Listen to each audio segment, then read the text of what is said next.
ауызашарға немесе кешкі асқа тез арада дайын болатын осындай мини рулеттерді дайындайтын боламыз. Алдымен қызып тұрған майымызда пиязымызды қызарғанша қуырып, үстінен үккіштен өткен сәбізімізді салып, оны да қуырамыз. Бір ас қасық томат пастасын саламыз.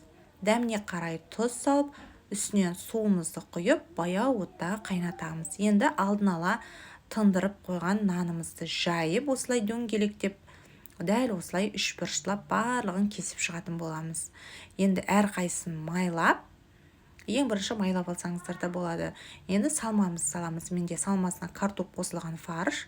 Осылай екі жағын бүктеп отырып, рулет секілді ораймыз. Барлығын осылай орап дайындап алғаннан кейін табамыздың үстіне осылай қатарластырып барлығын салып, міндетті түрде жаңағы табадағы бет жағынан сопасының майынан әрқайсының үстіне осылай құйып шығамыз. Толықтай құйып шығатын